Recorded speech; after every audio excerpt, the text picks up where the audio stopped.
Last Thanksgiving, I was driving home from college with a friend of mine who was both 21 and female at the time.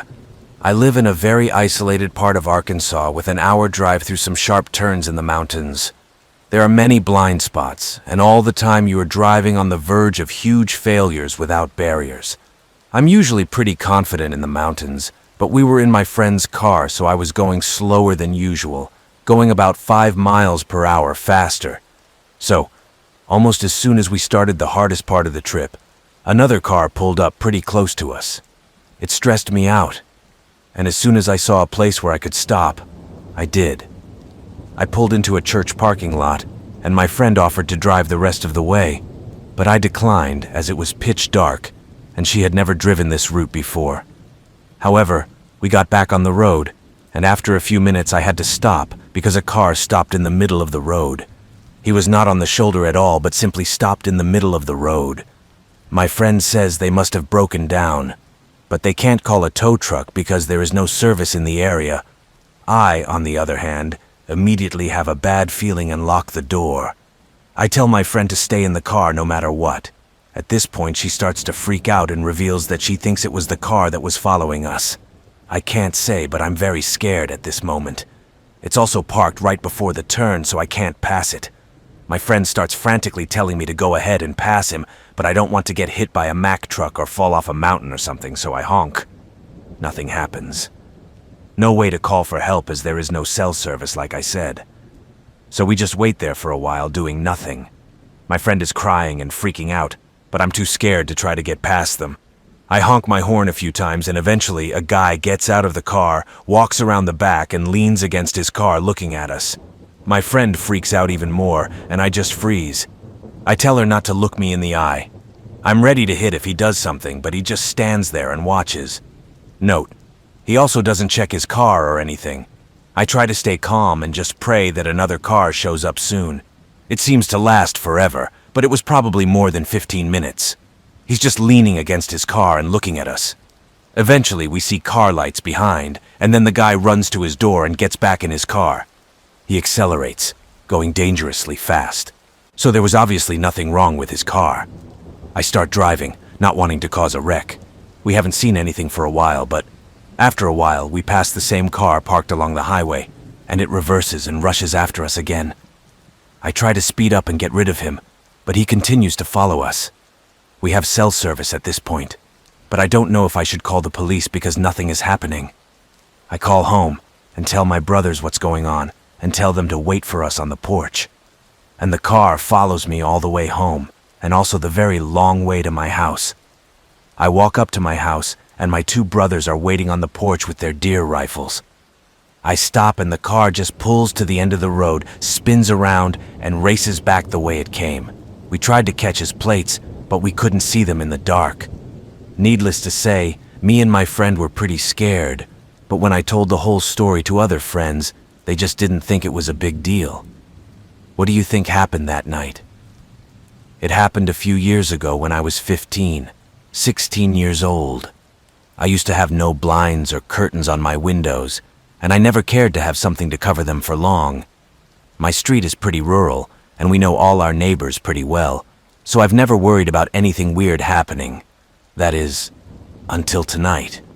It was somewhere in the winter. I've always been a bit of a night owl, so I stayed up late on the computer. The light was on in my room, but it was pitch black outside, so I couldn't see anything out of the window. When my house was completely quiet, I heard it. 3 loud bangs on my window. It scared me so much that I fell out of bed and stayed there for a while. Eventually, I convinced myself that it must have been some kind of animal, like a bat or something, that just flew into my window. I calmed down and went back to whatever the hell I was doing and didn't think much of it after that. I just didn't bother to mention it to anyone until a few nights later around the same time. I opened the unblinded window when I heard the crunching of leaves outside, as if someone was walking on it. They stopped at my window, but it was still too dark for me to see what was there. At that point, I probably should have yelled at my parents or called the police or something because I just felt like someone was just looking at me, and I felt like they had bad intentions. I was too scared to even move, but I just somehow knew someone was there. So I did the only thing I could think of at the time. I stared into the pitch black outside the window, made the scariest face I could possibly make, and stayed that way. I must have sat in that position for a good 5 minutes before I heard footsteps again, this time from my window. I closed the window and covered it with a blanket after I stopped hearing footsteps, and I barely slept that night. The next day I bought a pair of blinds and told my mom about the incident when we were at the store. I told her I heard footsteps outside my window last night. My mom is not easily intimidated, as she is one of the most fearless people I know, in fact. But as soon as those words flew out of my mouth, she just turned white. She said, "Have you told your father about this?" I told her no, I hadn't told my father, and asked why she wanted to know. She looked me straight in the eye and said one of the scariest things I have ever heard. "Honey, your dad was talking to our neighbor this morning. She told him that she had seen a man walking around our yard the last few nights. And last night she saw him walk to your window, but he disappeared into the darkness before she could tell which of us it was or no. A few minutes later she said he must have left, but returned a few hours later, and she saw him getting ready for work. Then she realized it wasn't one of us this time, because the sun was rising and he also had a knife in his hand. She went outside and yelled for him to leave, but instead of running down the street, he ran into our yard and then into the woods. I live in a military area and all my neighbors are active duty, which makes me feel safe if something happens, but after I just heard that there was a creepy person outside my window in the woods several times, that he ran into our yard, not down the street, well, I don't think the number of military would make me feel safe after that. Her parents never let me stay at my boyfriend's house, but after that night she let me stay at my boyfriend's house for almost a week. And when I got home, my blinds were up. There was a curtain on the window, and the window lock, which had been broken before, was now fixed. I haven't unlocked or opened that window since it happened. We never saw or heard from this guy again. My neighbor didn't see anything else, and we just reported the incident, but haven't heard anything about it since. I don't know who he was or what he looked like, but I hope he doesn't come back. I live on an island where most people live near the coast, but my childhood home was deep in the mountains. Imagine a house in the woods, but on the very top of a mountain if possible. A thick fog surrounds the house every night, like in a bad horror movie, and the woods around it start less than 2 feet from the outside walls of the house. Our nearest neighbor is 15 minutes away, and there is also an abandoned house 5 minutes away. I think the house belonged to a distant relative or something, but was abandoned over 40 years ago. There are no streetlights, and all kinds of animals roam the area. This is important to the story because even if you couldn't see a group of 10 people hiding in the woods 1 meter away from you, you could hear absolutely everything several kilometers away. If we saw the headlights of a car or heard a car approaching, my family and I would turn off the lights and hide. I don't know why, we were just shy and antisocial, whatever. But anyway, I think it's enough to make a story. I will add some details that may be important. But my house is small and poor, and the car in our family was good. I don't know much about cars, but my dad always said that without a really good car, we wouldn't be able to get up and down the mountain where we lived. Also, there are 8 people in our house right now around 11 p.m., so I'm at the dinner table just enjoying my cereal and watching anime, basically just hanging out. The lanterns were on in the house, so nothing could be seen in the darkness outside. In front of me is a window from which I can see the entrance to the house and the road. And then something catches my attention, but I don't hear or see anything. I think I can see a human silhouette outside, but it's not moving. So I just ignore it as some effect of the lights in the house and my own reflection or something. More anime, more series, and I feel something moving on the other side of the window, and this time a silhouette is waving at me. I felt my heart jump out of my chest and froze. The man outside waves at me, as if trying to make sure no one in the house noticed him. After about 10 seconds of me just staring at him with the spoon halfway to my mouth, he decides to say hello. Then he says, "I need help." My parents heard this and went to the window, and I realized that I wasn't just looking at a ghost, which was amazing news to me. But the man outside starts talking about how his car was stolen at gunpoint and he needs help. My parents are surprised no one heard his footsteps or the car or anything, so they whisper their theories to each other. But for the story of this mysterious guy to be true, he had to be robbed more than a mile away, steal a car, and then walk in the dark for half an hour through the woods, following the dim light of the house. It may sound crazy, but the parents decide to believe him and offer to call the police.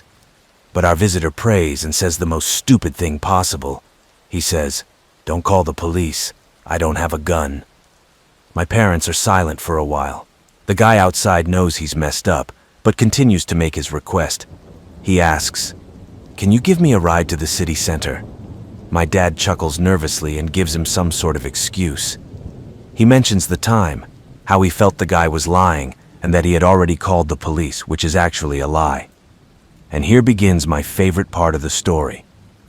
I get up from the table, shaking. I walk over to the closet, and even though I can't see the guy's face, I know he's watching my actions. I take 2 machetes smaller than me and run to another room. I was horrified, and in retrospect, I probably took the only weapon my parents could have used to defend themselves in the event of an argument. But I opened the door to my room, where me and my siblings were sleeping, and they were watching some stupid show, maybe something stupid like Hannah Montana or iCarly, and their hyena laughs came out. My sisters are very loud, and my younger brothers are 4 years old, 7 years old, and 9 years old, so their laughter is angelic during the day and demonic at night. I signal them to shut up, and they do, joining in our fear with me and my parents. We sit in silence, and the guy says, "It's okay, if you can't help me, I'll just go next door, okay?" Dad says there is no next house. We have to wait for the police here. I don't need the police. I'm fine. It goes back and forth. Now the guy is in good shape, apparently to walk an hour from the mountain to get to the city center. My father offers a rusty metal tricycle from our driveway to go downtown for a bit of a joke, and the guy accepts this offer and grabs a tricycle. I guess he just wanted to get away with something, but this tricycle is about 20 years old and definitely not working. For a few seconds we hear the screeching of the tricycle as the stranger struggles to get on it. Then it stops not far from her house. At least he seemed to stop, and we didn't hear any footsteps to indicate the guy had left. And after trying to determine if it was still in place and on my veil, Dad finally called the police. We wait in silence, looking at the road from the front windows. After 15 minutes, the police comes there, and it was amazing, even heroic.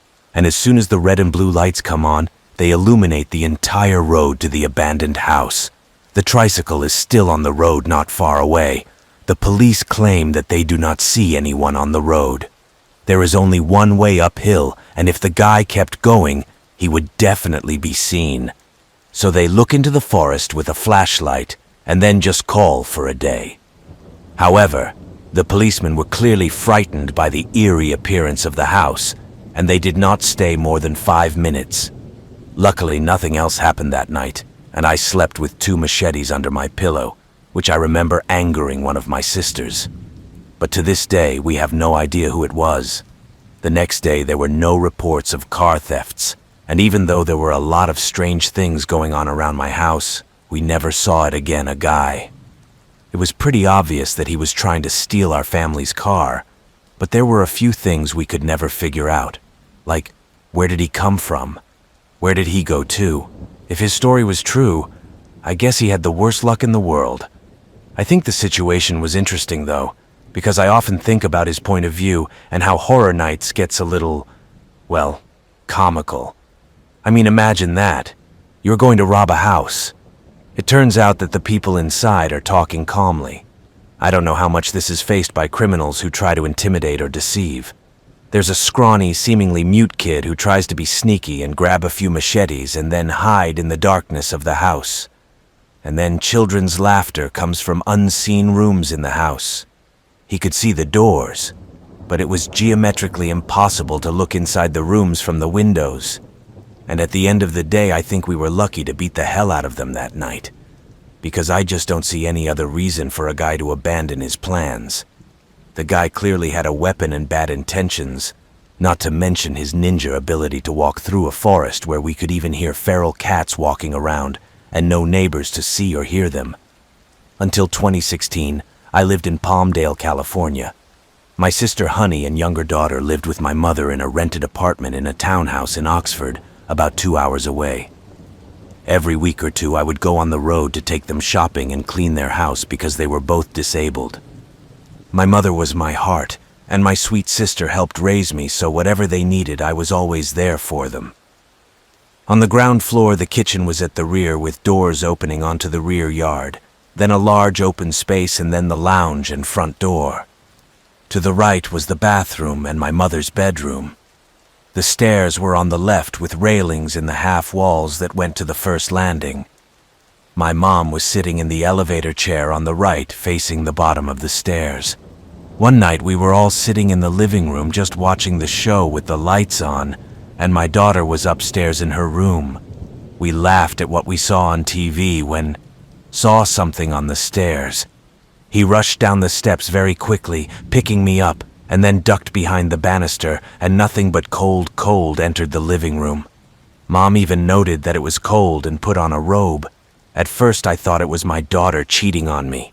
But when she didn't show up, I got really worried, and I said, "Mom, did you see anything?" Because she saw everything there. She said, "No, dear, I thought I was, but there's nothing there." That's when it hit me, and I knew instinctively what it was and where it came from. I ran up the stairs and burst into my daughter's room and asked, "What did you do?" She looked at me with wide eyes. She knew exactly what I meant and began apologizing. I told her what she had done to bring it to this house, and she told me that when her friends were there, they thought it would be fun to try to summon the spirit. They then tried to contact the father of one of her friends who died 2 years ago, but she said something else happened, and it scared them, so they stopped and her friends ran home without even saying goodbye. Well, I was furious. I said, "How dare you play with something you don't understand?" I told her I knew she was just trying to help her friend, but for goodness sake, I warned her years ago to never mess with things she didn't understand or control. I thought that now, not only am I constantly worried about the health of my family, but it is also necessary. I asked if she would at least close the door, and she just gave me a blank look, and obviously no. She said they made a Ouija board out of paper, and when they were done, she just tore it up and threw it away. I told her that this door needed to be closed, so we picked up the pieces and she called her friends. 2 of them were too scared to come back, so we had to do the closing without them. But deep down, I knew it hadn't worked and was still hiding somewhere. There was nothing I could do at that point, considering the circumstances at the time. So fast forward to 2016. There was an opportunity waiting for me in Washington State, so I begged and begged for my mother and sister to come with me. But my sister, Honey, was fanatically afraid of change, and even though my mother desperately wanted to go with me, she just couldn't leave my sister. I wish I was more persistent now, so I moved, reluctantly leaving them with my daughter and her now husband to take care of. And in those 2 years, my older sister Hani's health took a serious turn for the worse, and 8 months after I moved, my mother told me she was diagnosed with stage 4 cancer. I flew and traveled back and forth to be with them, and each time I showed them beautiful pictures of my new life and our beautiful green surroundings, and asked them to come back with me, and each time Honey said she was too scared to leave and say no. And in 2018, they both passed away. My mother from cancer and my sister from an existing illness, taking a large part of my heart and soul with them. The daughter and her husband left, leaving all her mother's and sister's belongings there. Someone had to put their things in storage, and of course it had to be me. And even though I was the youngest of 6, I felt it was my duty. I went there with my 2 grandsons, 8 and 4, because there was simply no one to watch them at the time. And when we arrived, the place was just in ruins. Dirty dishes and moldy food were on the counters and piled up in the sink, and the meat looked like soot all over the floor. Mom and Honey's personal belongings were scattered around the house, and my mother's room had a barricade of trash piled up to her door. In the middle of the floor in the open space was a full-length mirror that I had never seen before, just hanging on a wooden staircase, and to be honest, I just stood there and cried. I had prepared a clean area in the living room for my grandson to play on his tablet, and my granddaughter wanted to help. As I was gathering things in the kitchen, I noticed that she was just standing there looking in the mirror. I thought nothing of it, but she just stood there. Then I heard her say to me without stopping, "Nana, can you get rid of that mirror?" I thought she wanted to move him, but she was adamant that he should be taken out of the house. I asked her why she was so scared, and she told me that when she looked in the mirror, she was standing there, alone, and she couldn't see anything in the reflection around her or behind her. Just darkness around her, and she could feel something coming. I also looked in the mirror, not at myself, and I have to admit it looked very dark indeed. It was weird because it really shouldn't have been, but it was. So say no more.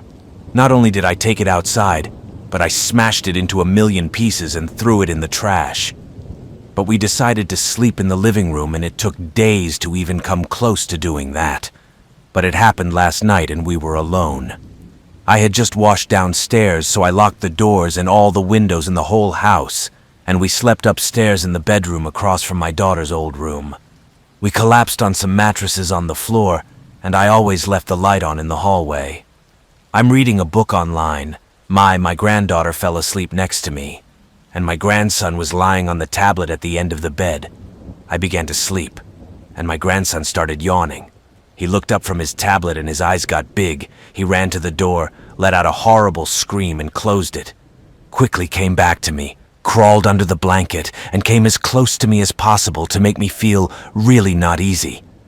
And when I looked, I noticed a movement in the corridor, dimming the light around and under the door, forming strange figures as if someone was walking, followed by gusts of darkness and cool air coming from the space under the door. And that night was long, and I felt alert until I finally fell asleep too. But I woke up a few hours later and had to go to the bathroom, but I was just scared. I just lay there and waited for the dawn, but I just couldn't wait any longer.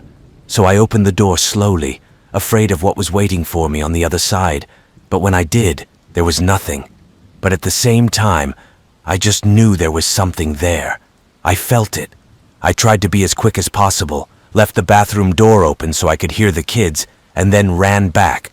When I heard a head behind me, I closed the door and lay down, holding the children until dawn. My sister called me this morning, and she couldn't understand how we were able to stay in this house.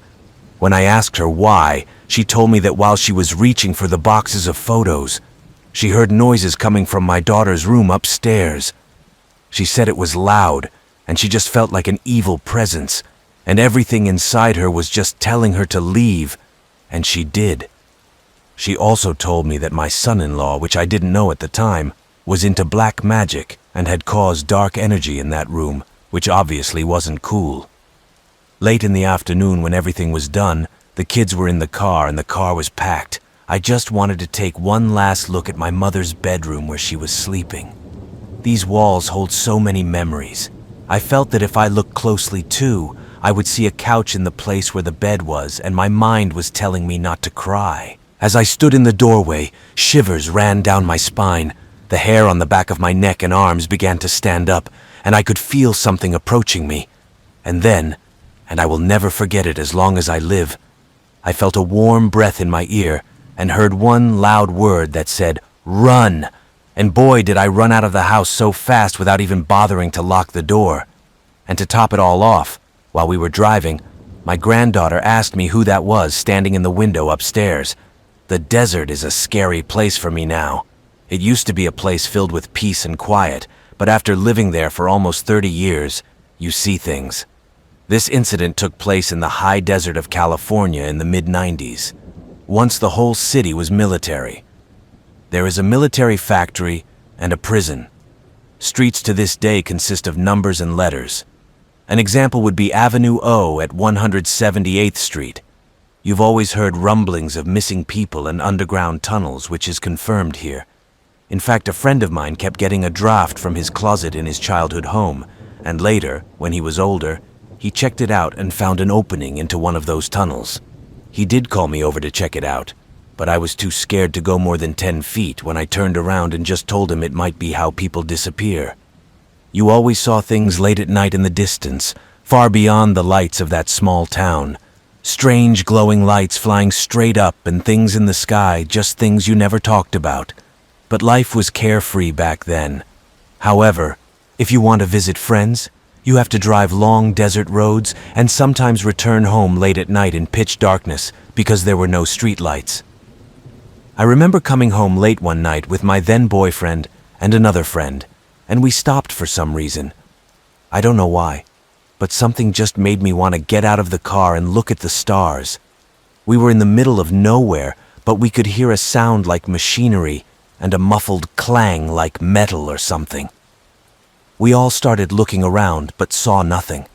But at that moment we felt some kind of vibration under our feet. I sat down on the street and put my ear to the ground, and it was coming from under us. We all listened carefully and heard distant voices, but could not make out what they were saying. We all got up and were discussing what it could be when we saw a little red light on the horizon, and it was getting closer. We got into the car and at that point just got out of Dodge. But we only told a few friends and they experienced the same thing, which was amazing. A year later, I told a friend that I had started a small trucking business, but it was a lot of work, so I needed to borrow a trailer. And he said he had a few that I could use, so I should come over and check it out. It was just getting dark when we pulled out this new toy. It was military-grade night vision binoculars, and he told me to wait until it got dark to leave because he wanted to show me something scary. And I was in everything. So later we walked to the back of his property, looking at next to nothing. No light, no roads, nothing but a barren desert. He pointed the binoculars to the east, and there were people coming out of the ground and moving. I said, "What the hell am I looking at?" And he told me that his family called them ground dwellers, and they were in different parts of the desert. Frankly, it gave me a kick, and needless to say, I never went to his house after dark after that. At one point, we lived in a mobile home park off Avenue F. I had a huge treehouse in my yard that the previous tenant had left, and the only way to get into it was through a hole cut in a tree with a door in it. There was a rope ladder under it, and one evening I was sitting on the porch just having a cup of tea when I heard something move up the treehouse and then pop its head out. It was a lady and her husband who were hiding. Obviously, I thought they were on drugs, and I told them to get down from there, but they didn't want to. Only when I threatened to call the authorities did they cautiously comply, looking around, not wanting to be seen. By this time, a small group of my friends and curious neighbors had gathered around. I saw that she was scared of something, so I asked them to come in. I made them something to eat and waited for her to come down. She pulled out these papers that looked like legal documents with government forms or something. Some of them had embossed seals and were damaged by smoke. Some of them were even charred around the edges. She told me they were checking out this place off of Barrel Springs Road. There were 2 or 3 cinder block structures there, and I knew them well. A few years ago, I happened to stumble upon that place, and a black truck with guns in its hands was coming towards me. She said the same thing happened to her, but she was in one of the buildings, so she grabbed some things and she and her husband just ran away. I looked through these pages and felt very uncomfortable reading them, as if they were things that people get killed for when they come out. Stupidly, I said, "Why don't you just give them back?" She said they were running, and everywhere they stopped, a black car or van with license plates would show up and sit there just watching. Well, I really didn't want to get involved, especially after reading what I did.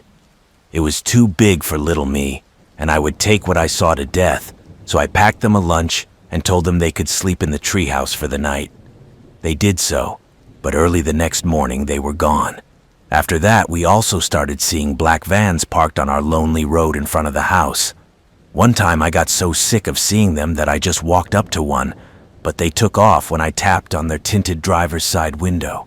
Something was happening there in the desert too, but now you don't see much. I think it's because there's more light and people now. Cities, cameras, and phones are also pointed everywhere. At that time, there were no cell phones to call for help or videos or anything else. Anyway, we had a little fun the other day.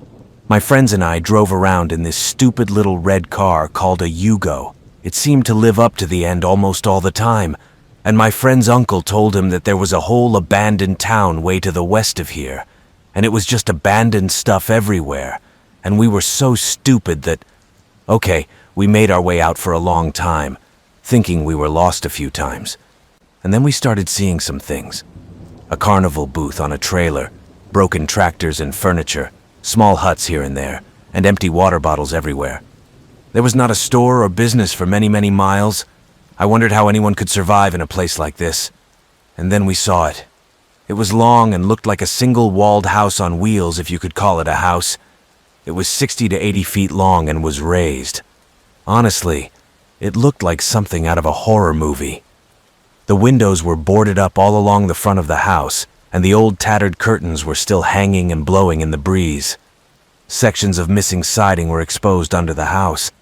Everywhere there were dusty cars with open doors and trunks, open containers and garbage, and in the middle of it was a small fire. One of the guys I was with, his girlfriend and I saw people inside the house without clothes, and they were watching us from the windows and from the open space below. They followed us as we also drove past the house. They looked almost inhuman. They had very large eyes and very pale skin, too pale for the desert. But he stopped by the fire, and despite yelling to go, he turned off the car and his girlfriend started yelling that we have to leave now. He didn't see what we saw, and he said, "Stop, baby, this is cool." Man, I wanted to hit the guy. We both kept looking at the people watching us while asking him to start the car back. He picked up the long receiver, moved around and said, "Hey, looks like someone cooked a dog." And just then, he looked up as his girlfriend leaned across the driver's seat and grabbed his jacket. And he saw, finally, what we saw. And he said, "Damn, quote. This thing under the house was just rocking back and forth, hands on either side of the opening, looking at us, almost intending to pounce. We've all seen it." He tried to start the car, but it didn't work. Thinking also that this was the end of me, eaten in the desert, I began to beat the back of his seat, shouting, "Please start this thing." And after 3 tries, it all kicked in and we just bolted out of there, leaving a cloud of dust behind. Eventually, we stopped further away from the place and tried to gather ourselves. We didn't talk about what we saw afterwards, even on the car ride home, because I don't think we believed it had even happened. There were so many things that happened in the desert in those days, too many to even come close to telling you guys. But I believe there are things that we just don't understand, or maybe we'll never understand. Also, a bit of info. Rosemond used to be a toxic dump back in the day. That's why houses were so cheap. But if you ask anyone now, they just don't know what you're talking about. This story happened literally this morning around 6 a.m. I also feel the need to share this because it's been on my mind all day. So I was going to work this morning. I had to be there early, so it was still pitch black outside. And there wasn't much lighting on my street, so you really can't see anything without headlights or some sort of flashlight. I get in my car, drive to the end of my street and stop at a stop sign. Here I noticed that there was a woman standing on the other side of the street, just standing.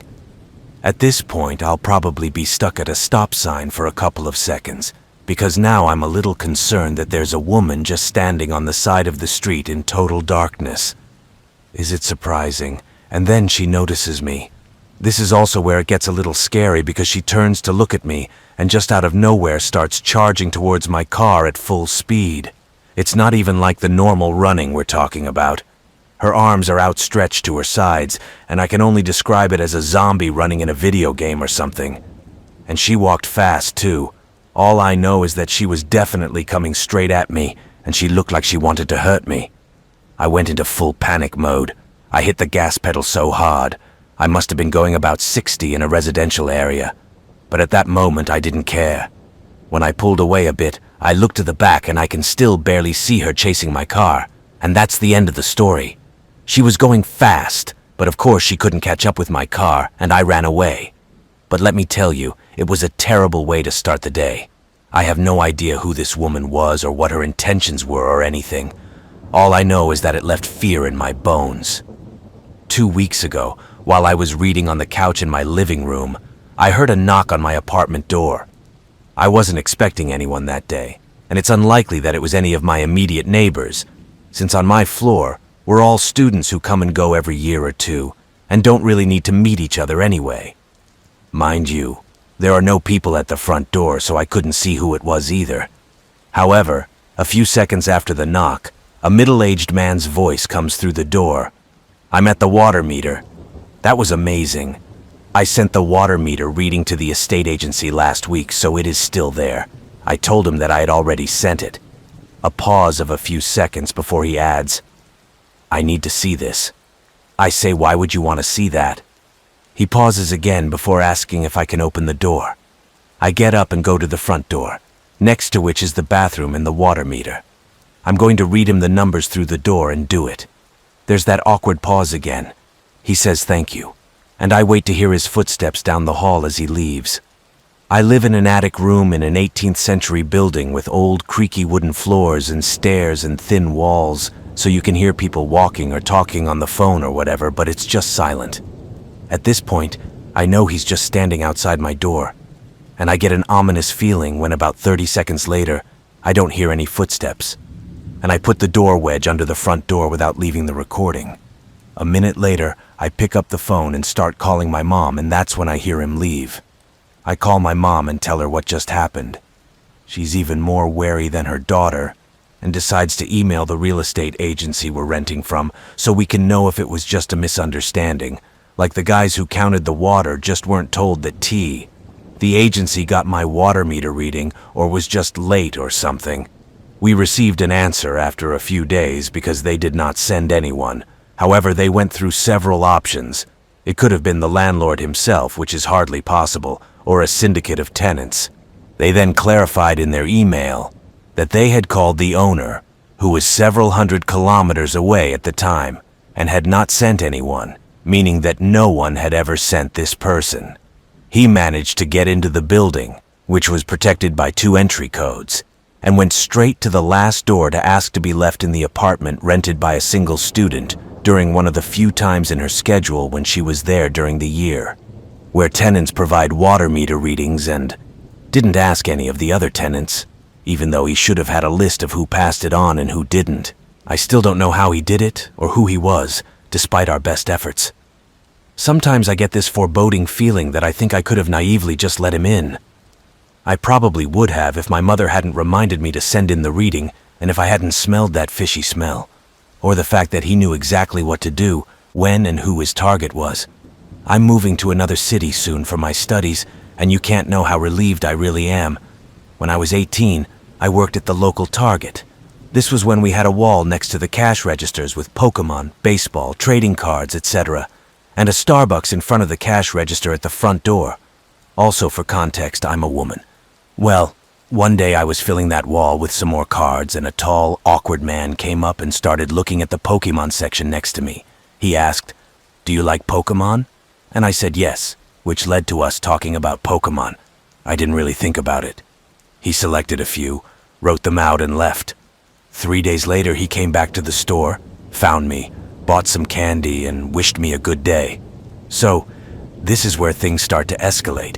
He would come in often just looking for me. He started sitting at Starbucks tables and watching me while I worked, and eventually he started buying me more candy, Starbucks drinks, flowers, and then girl panties, a pacifier, girl hair accessories, which I certainly don't like. Banished now. I tried to inform my superiors, but they couldn't do anything about it. The police were called, and they couldn't do anything either.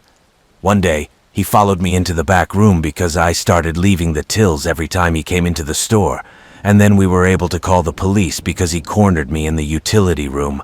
But luckily, our guys from the warehouse came back to save me. We were able to get a restraining order against him so he couldn't come in again, but then he started waiting for me outside, following me to my car and leaving love notes on my car so I could get out. Honestly, it was horrible, and my mom knew it too, but again, there was nothing we could do.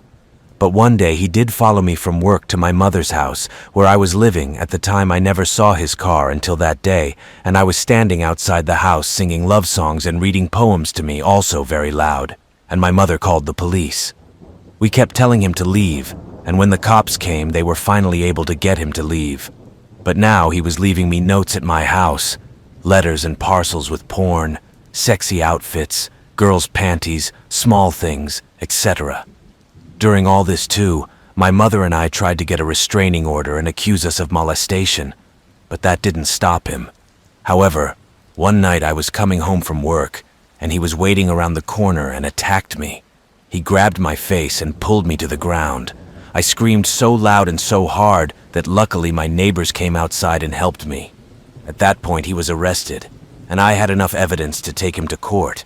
And now he has been in prison for 8 years. But it should be released in 2021. He's actually in Jester Unit 4. He was stalking another local girl that I contacted so we could help each other out after he was sent. She just started getting his attention, so luckily she never got hurt like I did. So it's still an active situation that we're trying to sort out. This is going to be a bit long, but the details are needed to give you an idea of how crazy it all is. So, I'm a 29-year-old female. I changed my career in healthcare to pursue my dream of learning to work on cars. I was hired by the dealership as a quick service mechanic last May and immediately fell in love with everything about it and my co-workers. I noticed how sweet my coach was, and not only was he sweet, but he was very patient in training me. I was so new to working on cars that I needed to learn the basics, and he was very helpful and kind in everything. His name was Nick, and he was 40 years old in May. Nick and I also hit it off in every way. On our first date, he asked me to go geocaching, which was great because I love it. And since then, Nick and I have been close. I always really liked everyone I worked with, always laughing and joking with each other, but also always helping each other and going out of their way to make the customers happy. I should also add that my best friend also works there, and another good friend of ours has also taken a job. In the emergency department, we were a close-knit family, and well, I didn't pass my probationary period because I was a little slower. So Nick has a full garage at his dad's, and I used to hang out with him after he got off work so we could make some side jobs. About a month and a half ago, Nick and I decided to buy an apartment together, and it's been amazing. I've been taking it to work, grabbing it on my lunch breaks, and taking away what I like because I get to say hello to all my old colleagues too. That being said, I should add that Nick has no social media, and we are together literally all the time, except when he is obviously working. But this is where things get crazy. So I got a message on Facebook from some random girl saying, "I can't believe what I'm seeing. Nick is my man, and he is in your profile picture with you, and he has been my man for 7 months." I immediately went into panic mode and called him at work and asked who the girl was, and he was honestly just as confused. However, the more I talked to this girl to try and figure out what the hell was going on, the more she said weird, specific things about Nick, like the truck he drives. They meet at his dad's shop, that no one knows about his dad's shop because he never talks about it. She knew his phone number and pretty much everything, but she could never produce any evidence, screenshots of conversations, pictures of the two of them, nothing. However, we got to the point where it felt like it was real, and that she and I were going to team up, but she just wouldn't answer my calls, only my messages. But after Nick and I had a big talk about it, I knew there was something wrong with this girl and I just had to get to the bottom of it. But one day I started to get really scared when I dropped Nick off after dinner. A minute passed, and I got a text saying, "Damn, Nick looks hot in that hoodie today." And it really moved me. I asked what color, and she said it was the right color, and at that moment my first thought was that stalker seemed to be watching us. I told Nick how she knew what he was wearing, and he was pretty freaked out. Then, when I pick it up, I usually park near the quiet side of the building where no one can really see me. However, this time a work truck passes me very slowly. I pretend not to notice him because I wasn't in the mood to chat with anyone, and I recognize the driver as a former colleague of mine who I only spoke to twice during my time at the dealership. However, we were friends on Facebook, and a minute after he walked past me, a friend texted me, "Are you waiting for Nick on the side of the building?" And that's when I started freaking out. This dude is pretending to be my boyfriend's girlfriend. Then, after talking to Nick about it, we find out that, yes, he's the only one from work who knows that Nick's dad had a store. Nick used to work on this guy's truck. They're not friends, but they chat here and there and, well, not anymore, but I just don't know why. He said such disgusting things to me because he was pretending to be my boyfriend's girlfriend. And if he's capable of that, who knows what else he's capable of. He's also a giant dude in his 40s with kids of his own. Of course, I have no actual evidence other than the fact that this girl was active on any Tinder like he was. I also see this dude every day, and Nick still works with him. Thank goodness he's in a different department than Nick. But still. So, yeah, I still don't know what to make of it. It happened when I was about 23 years old. A girl and I lived on a quiet, busy street. It was a good neighborhood, and I never felt unsafe. Well, except for this night. So around 11:30, I was walking home, and there were still people when I passed the Tesco Express around the corner from my flat. A man got out as I passed, and I noticed he had stopped but thought nothing of it. I walked on and came around the corner to a road that seemed deserted. I had my headphones on, stupid I know, but I noticed someone behind me. I looked around and noticed a man with Tesco bags, but he didn't bother me yet. But before I continue, I need to explain the layout of my apartment. But we, my parents and I, had two lower floors, the first floor and the lower floor. Our bedrooms were on the first floor near the front door, and the kitchen and bathroom, living room and dining room were on the lower floor. The front door was also on the side of the building, so when you walk in, you are perpendicular to the street. So I walk up to the front door, and something catches my eye. I look to the right, out into the street, and the man from Tesco is just standing there looking at me. He was standing in front of a street lamp, so his face was dark. However, I quickly went inside, threw my bag in the bedroom, and heard a soft knock from the front door. I could see the front door from my room, so I crouched low and quietly locked the front door from the inside, hoping he wouldn't hear or see me. But he continued to knock softly. I was sleeping downstairs while my parents were watching TV. I was scared but confused, so I didn't mention it. I assumed he would give up soon and just walk away. I was sitting in the living room with my parents, but being closest to the door, I still heard him knocking, and my parents didn't hear it right away. Eventually, I went to get water from the kitchen, and when I came back, my mom was at the foot of the stairs. She said, "Hey, I think there's someone knocking on our door." The jig was up. "Hey, Mom, I was embarrassed to tell you, but some guy followed me home, and I think he's the one at the door." "What? Why didn't you say anything?" We went upstairs and stood at the front door. Dad came over and asked if everything was okay, and I quickly caught up with him. Mom rang first. "Hello?" On the other side of the door came, "Are you okay?"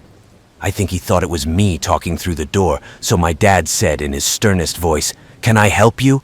"No, you're fine. Came back. Look, you need to leave before I call the police, that he has disappeared and there is no sign of him. But since he knew where I lived, I was worried for quite a while that he would return. Luckily, we moved after a year, although I've always loved that apartment, so it was a shame." Around May 2013, me and 3 friends from university took a vacation and decided to go on a road trip around North America. We are from the northwest of England. We had been in the US for maybe 4 months before this incident, but left within days of it happening and just returned home. So our trip was what you would expect from 3 20-year-old students. Lots of partying, drinking, and drugs. But through it all, we were relatively sane and never did anything that people would consider crazy or irresponsible.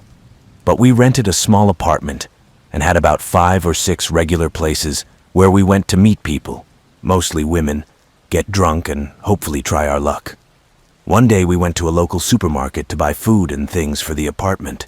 We took a taxi and the driver seemed very friendly and we just chatted. And he told us about a pretty good place to go and drink and filled our heads with the usual load of hot women, cheap drinks, etc. The driver even told us that he would be driving himself tonight, and we should also think about coming and we could have a drink together.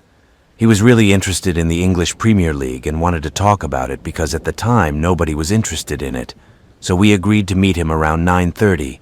He wrote the address on any piece of paper and said that any taxi driver would know where to take us. So we get ready as usual in the evening. We stop the taxi, and as we hand him the note, the first red flag, he looks back at the 3 of us and asks if we know what this place is. We tell him about the other taxi driver, and he basically warns us that this place is by invitation only, and apparently things get a little weird there. We decide to go anyway, but he also warns us that it will be quite an expensive fare since it's maybe a 35-minute drive. I remember thinking about it at this point, but my friends weren't swayed by it, so we left. We arrived soon, and the place can only be described as a rundown building, just on the outskirts of what appeared to be an industrial area. It's pretty awful to look back on. We get out of the taxi, pay the fare, and head to the building. There was a main door, but it was a huge double-fronted steel door, so we knocked, but there was no answer. We walked around the building and found several guys smoking outside. We told them that the taxi driver invited us and described him, that they knew who we were talking about and told us to just wait outside while they brought him. Also note that these people were not welcoming or friendly. They were actually quite strange and seemed like they were trying to intimidate us. The taxi driver comes out, and he's not as happy as he was earlier that day, but he seems friendly enough, and we go inside with him. The place was quite dimly lit due to the sounds of music from below, like it was almost underwater. He told us to wait until we entered the room, and he himself came out with the seal and clapped his hands to us. I remember the stamp was an orange circle with an X in the middle. I didn't really think about it, only a small detail that I remember. He tells us to follow him, and as he promised, it was quite a large area full of people dancing and seeming to be having a good time. But something about it just didn't feel right. It was like it was either scripted or all these people were just on a trip. It turned out to be the last one, but we started drinking and making small talk with people who were either too confused to talk or just weren't interested in talking to us. So we had fun ourselves and started drinking a lot and trying to find drugs. We found a taxi driver, and he told us to give him some money and he would bring us some good stuff. So we did. He also kept his word, and after about 30 minutes we were pretty confused but still enjoying ourselves. But this is where the night takes a turn. A guy in a long jacket approaches us and asks a few questions. Where are you guys from? Are we armed? And some others that I don't remember. Pretty weird, but we just brushed it off. A few other guys who were his friends started talking to us, and after a while we agreed that we would go back to their place for something like an after party. And it was literally the worst mistake of my life. We get in a truck with these guys and a few more follow us. It looked pretty normal at this point, until we realized that no one else was talking in the truck but us. And there was no music either. It was awkward and a little unsettling, and I started to panic a bit at this point, and I suggested that maybe we should just leave because we don't know where we are and we need to get back. My two friends didn't argue either, but the guy driving the truck just ignored us. However, in the end, we returned to such a 2-story studio apartment. It was very open plan, except for a few chairs and some odd random art pictures sitting on wooden stands. No music again. It's kind of strange. And at that point, I basically said to my friends something like, "Let's just sneak out and get a cigarette and we'll all go." But they wouldn't let us go, simply telling us to have a good time and rest until the others came. We were obviously very worried, and even though we weren't threatened or anything, something just didn't feel right. Until one of the guys, who hadn't said a word the whole way, came up and sat down next to us and bluntly asked my friend, holding his wrist, "How much would I have to pay to watch you cut your wrist?" We really didn't know what to say, and I tried to laugh awkwardly. At this point, the effects of the drugs and alcohol were wearing off, and I realized what a bad situation this was. So, I get up and say we really need to leave because we are busy the next day, just to say we have to stay for a while. It wasn't an order as such, but it could have been. At this point, we're drinking absolutely nothing and can't even talk to each other because the guy who asked about my friend's wrist is basically sitting between us. The taxi driver is nowhere to be seen. And another group of people came, and they were dressed very strangely, at least for us. Long coats, huge boots, fingerless gloves, usually something we'd laugh heartily at, but in this situation it wasn't funny at all. After the new group talks to the old group, they literally all come to the part of the room where we are sitting and ask us if we have family in the country with us because they know we are visiting. I think pretty quickly and say, yes, I gave my brother and his friends the address of the place we went to first, and they're going to be worried. He straight up calls me a liar, and now we are all very scared. One of my friends asked what they are doing with us and why they are not letting us go. And after maybe 2 more hours of sitting on that couch and other groups of people standing in small groups and occasionally turning and shooting us looks, I get up and ask what time it is and I have to go. Basically, I'm told to sit down and I don't have to worry about the time. A taxi driver enters. He walks into the room and we immediately look into each other's eyes. He was saying something to me, but I couldn't make it out. But I knew that whatever it wasn't good. I get up and go to him. He meets me halfway and says that he is not allowed to talk to me and that he is very sorry. At this point, I think we might die in this place in some crazy horror movie-style cult killing. I went back to my friends and told them that I thought they were going to do something very bad if we didn't find a way to get away. I remember that the studio was not very high up in the building, maybe a flight or 2 of stairs, and that the main door was not open when we arrived. One of my friends stood up and basically said something like, "Look, whatever you're going to do, either do it now or let us go." And literally everyone, except for us and the taxi driver, started laughing hysterically. The fear started to turn to anger pretty quickly, and I basically told my friends, to hell with it, let's just walk past them. When we got to the door, one guy is quite standing and blocking the door. In my head, I thought if I push him open the door and run, maybe we can get out. But basically, before I had a chance, the whole group started beating us up, spitting on us, kicking us, pretty much everything. And I remember the taxi guy just trying to get the guys away from us, but that was it. After we were beaten, I remember being dragged back up the same stairs we were brought. And I also remember seeing my friends being dragged behind me when I was facing the opposite direction. It was light outside and I could see the main door.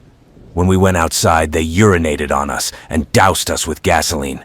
I honestly thought I was going to be burned alive too, and just sobbed. My friends are the same. The whole ordeal was over in a few minutes, and the guys got into the same 2 trucks and drove off. And we were bloody, pissed and gassed and terrified in the middle of nowhere. We basically took the first chance we got when the guys left in the truck. It took us about 2 hours of walking until we came across a gas station. The man who worked there was horrified and called the police, who arrived relatively quickly.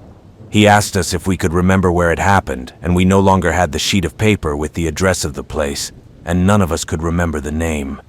We were still very shaken, but managed to direct them back to the building where we were locked up. Mind you, it's still in urine and gasoline. None of the injuries we got from the beating were too bad, just a few bruises and a couple of cuts. We told this story maybe 5 or 6 times, and were later told of other hikers who reported something very similar. The building we were in was used for art exhibitions or something, and the locks on the studio we were in were broken. The whole ordeal left me agoraphobic, and after returning to the UK a few days later, it probably ruined the better part of my 20s, and still traumatizes me. But having a son and family, etc., helped me a lot. Whether it was a gang of lunatics just trying to scare us or they had other plans for us, but something is going on, I don't know. But it was definitely the scariest time of my life. One of my 2 friends also had to seek counseling for this, and the other just doesn't want to talk about it. I'll also add that we all had phones, but when we were brought to the apartment, we were nicely asked to leave our phones in the truck as no one used phones because it would ruin the night because people would be antisocial. We were gullible and agreed, and it was really stupid. It happened in 2000. I was 21 years old, living with my best friend in a 2-room apartment in a rather seedy neighborhood. Luckily, there was no crime as it was all 2 broke kids just starting out could afford. I spent my days taking classes at the local community college and just working in retail. I was single at the time and often spent my time on the internet or spending the night just on chat rooms and Usenet. I also met this girl in a local chat and we hit it off, or so it seemed. I emailed her and we chatted on ICQ. She sent me some pictures and I really liked her. She was beautiful with a fat, curvaceous body which was pretty much my type. Her name was Beth, and she told me that Beth by Kiss was her favorite song. So one rainy evening in February we were talking and she asked me to come over. She lived a few towns over, maybe an hour away. As I said before, we got along well, and to be honest, I really liked Beth. And so I jumped at the chance to meet her in person. We had planned for me to pick her up and go to Waffle House. I took a shower and got dressed. Nothing special. One of those shirts with long sleeves and a stripe across the chest. Jeans, hoodie. I didn't want to overdo it, but I still looked decent. By the time I left, it was almost 11 and my roommate was asleep in his room. I came out excited and a little nervous. However, looking back, I really should have just stayed home. It took a lot longer to get there than I thought, maybe due to the rain, but sure enough, her directions got me to her place. It was a double-wide trailer in a trailer park in a rural area. I went up the porch steps and knocked on the door. I was always quite shy when talking to girls I liked, and I was still nervous when she answered the door. The door opened slightly, and a small voice told me to enter. I entered, apologizing for lingering so long in a slight nervous stupor. She said it was okay to sit, so I sat down on the couch, and then, looking up at her for the first time, I noticed that it wasn't Beth. This much older woman, maybe in her 40s, wearing only a dressing gown, sat across from me. Now, I don't want to body shame, but I have to point out that she was huge. I'm a big guy, over 6 feet tall, with a big body like a husky, and she was much bigger than me. I'm a big guy, over 6 feet with a big body like a house, and she was much bigger than me. I looked around trying to figure out what was going on. I saw pictures of the Beth I knew on the wall, the same pictures I had seen during ICQ. And hey, who is that guy in the pictures with that older woman? I looked back at her and immediately noticed that she was nervously looking at her watch. I asked what was going on, and she started mumbling nervously. Indeed, imagine a child telling you what they did when they got into trouble. That's what she said, like a child caught red-handed. I realized she used other pictures of girls my age. I guess the girl was a niece or something, and muttering, she said it was later than she thought, and he would be home soon. My immediate thought was that a friend had told me that his uncle had caught his wife using their daughter's photos to lure young men in for anonymous sex. I also quickly realized that the guy in the photos was her husband, and I was in the same situation. I fully respect other people's relationships, and was immediately ready to go. I was no longer nervous, and simply told her that I was not going to mess with a married woman. I told her not to contact me again, and that I was leaving. I was very angry. I mean, not only have I been lied to, I've been cheated on before, and I know exactly how that felt, and I refuse to be a part of that for another person. As I walked out the door onto the porch, she yelled, "Wait!" I instinctively turned to see her coming towards me, and she grabbed me and started trying to kiss me. I pushed her away and told her to stop, and then her face just turned into a mask of pure madness. She rushed to me again, trying to kiss me. I tried to hold her, but after a second she grabbed me, toppling over and falling on top of me. She kept grabbing me, grabbing my private parts, kissing me and crying like a baby. She kept screaming for me to do her, and I tried to push her away, but the wind was knocked out of me by the fall. Not to mention that she was huge. I continued to fight her, trying my best, and somehow worked my legs between us. I pushed them as hard as I could, knocking her off me, and she tripped and fell on the porch furniture. Adrenaline took over, and I just ran as fast as I could down the stairs and straight to my car. As I slid into my seat, I saw her coming up at the bottom of the stairs. She must have fallen on top of them, trying to hold me back, and I backed into the driveway. And when I looked back before driving away, she was walking down the driveway too. Her robe was half hanging off her. Her bare body was bare and covered in scratches and dirt from her falls and all. I just went as fast as my Ford Escort could take me.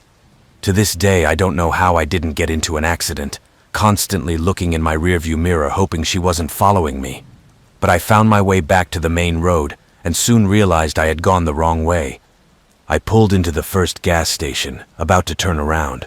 I noticed that no one was following me, and the gas station was well lit and had several cars. I felt safe, so I parked trying to pull myself together after the crazy fight. And honestly, I still can't believe how scared I was. If you saw that face and went through that tackle, you'd understand.